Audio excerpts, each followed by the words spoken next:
This is our STIRLING engine model. Turns out the directions say you can point it to the sun and it will work. So I think it's maintaining its speed. It's obviously got very little power, but you know, it's just a model. I know they make the bigger type well, here we're at the beach, yeah. My beautiful wife, Natalia, look at her pretty baby. Yeah, baby, make peace, not war. And me.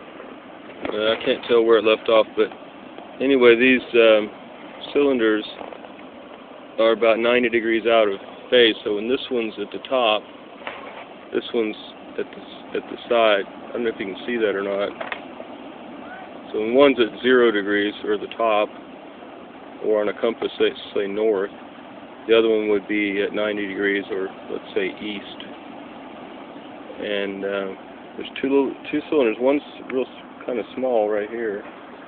It's about the diameter inside of my little finger. And then the other one, connected with that connecting rod, is this big flat pancake looking thing. You can see it going up and down in there.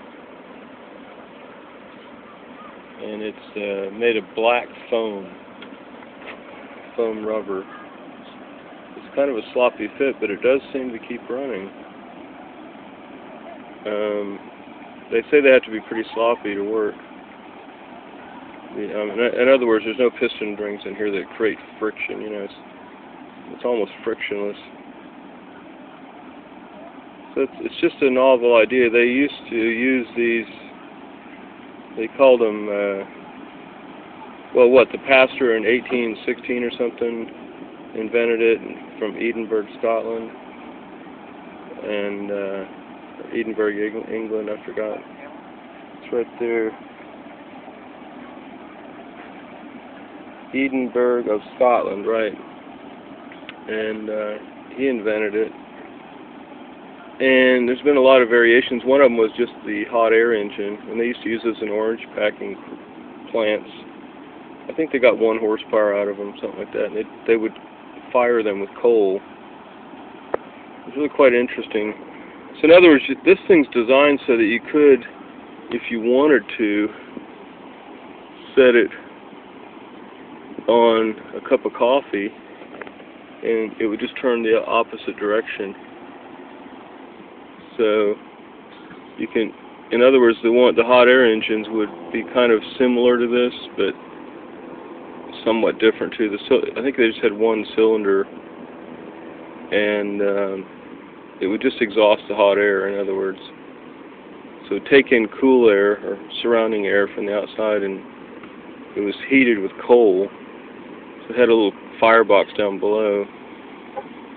And the coal would heat the air, and it would expand and push the piston up, and then it would release, and a flywheel would push it back down, basically help it go back down, and create a little bit of pressure. At the same time, the coal's, very hot coal box is heating the air again, and it just keeps repeating the cycle.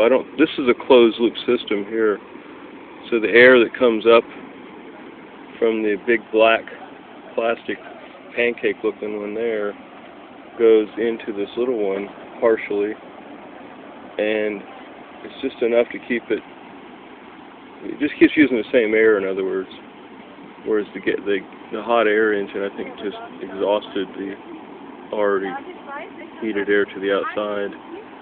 They probably could have made it more efficient if they didn't do that, but I'm not sure they realized it or wanted to go to the trouble.